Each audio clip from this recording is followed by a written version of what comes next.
Knives Out was almost like a book series, like Agatha Christie. When I saw the second one, it was like, oh, well, there's more there.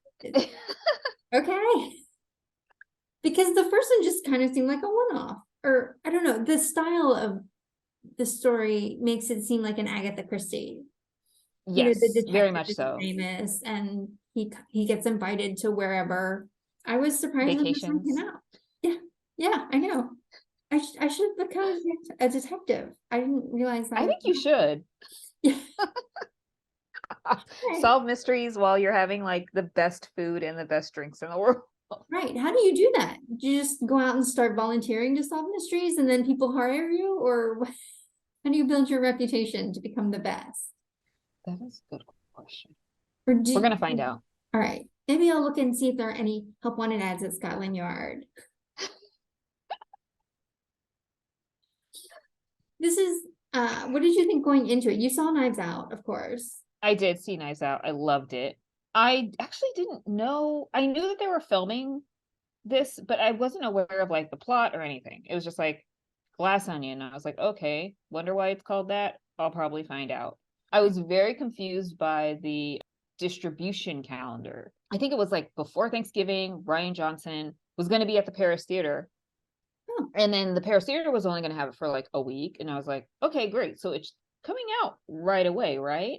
No, it's a 30-day window before it was in theaters during Thanksgiving up until so the Thursday through Wednesday. And then now you have to wait 30 days and then it'll be in theaters for the Christmas holiday. oh, so it is going to come back to theaters. It's not just going to be on streaming. I believe so. So the like contractually they had figured out the first week one would be in theaters and then now from what I read in the trades, they're thinking about having it be in theaters alongside streaming. Okay, that makes sense. Because it actually did pretty well for a 1 week run.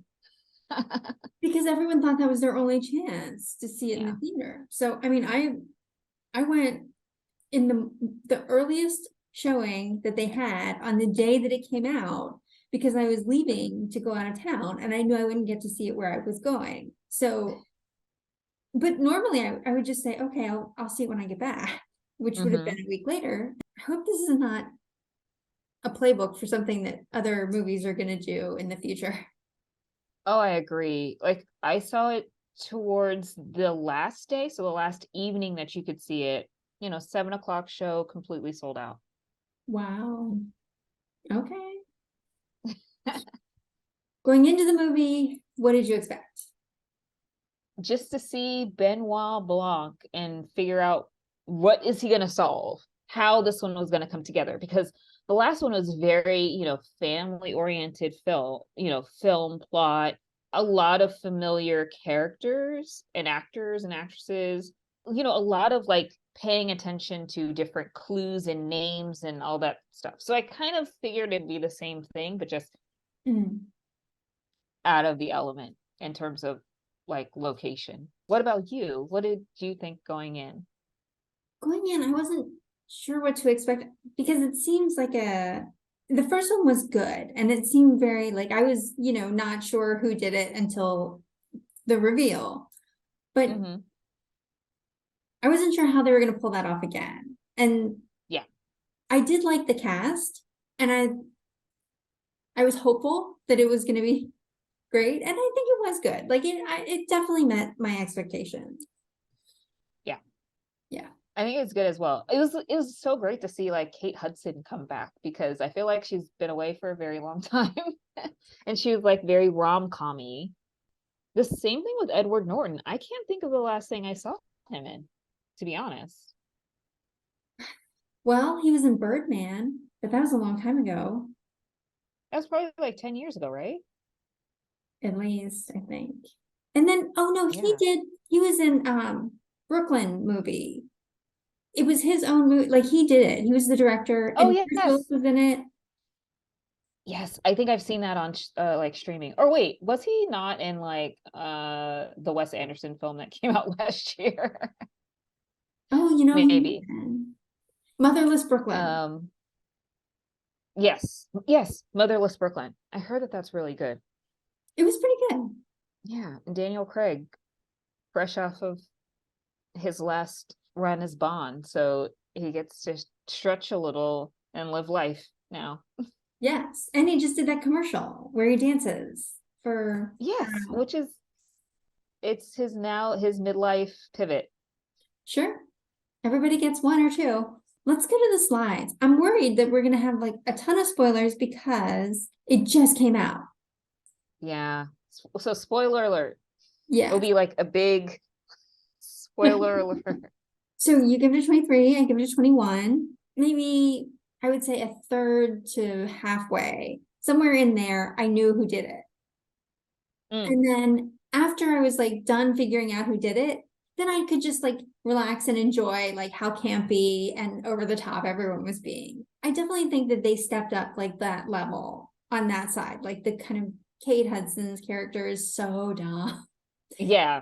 And yes, it's and Dave Bautista's character is so like into like the machismo Yes. personality. And so it seemed like they made a special effort to go take those characters to that next level of being funny. Yes. Janelle, awesome. Love her. Yes. Yeah. Um, She did a fabulous job. yes. But we still did acting too. Yeah. I didn't see the twist coming. It's interesting that how it all like played out, and I think that she did a really great job, and I really actually enjoyed what they did. Well, if we go to costumes, I enjoyed everything that everyone wore. I love Kate Hudson's wardrobe and like the mentions of Valentino, etc. And then the hair and makeup, I thought they did a fabulous job with every character's personality coming through. Of course, the jewelry, the crystals, everything was everywhere, so it was great. Yeah, I thought they did a good job like creating each character. I did think the jewelry was like next level when Janelle goes from being who she is to who she's going to be. That Yes. transition Hmm. with her jewelry, she's actually wearing a pair of earrings from Sean Lee that I recognize from Sean Lee's Oh, collection. And I own those earrings. Actually, I have two nice. sizes of them because I love them so much.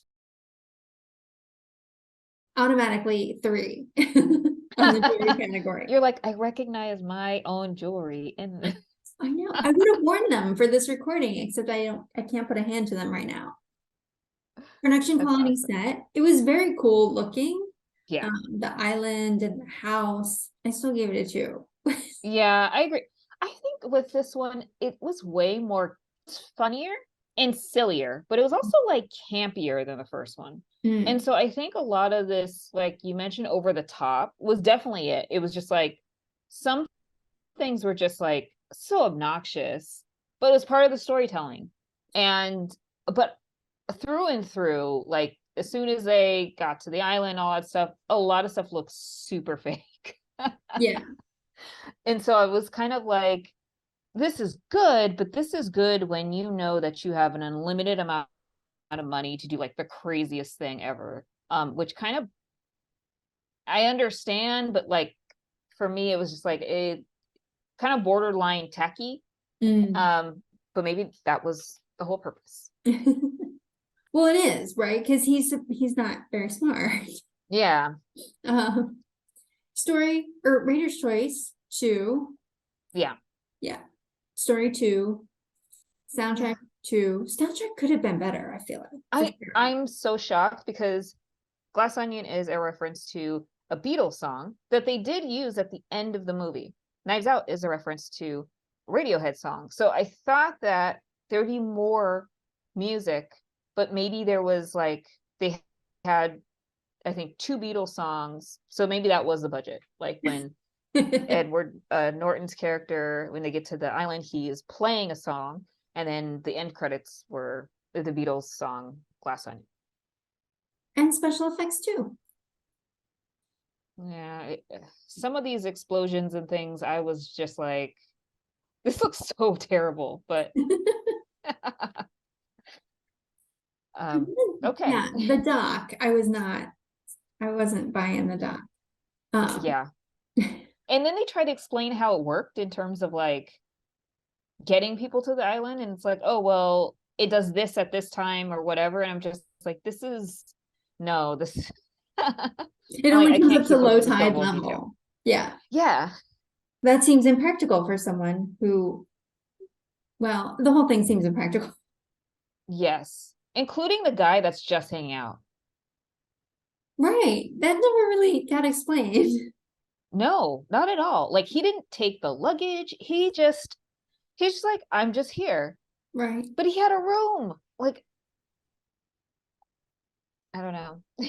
Maybe in the next installment, we'll know what happens with them.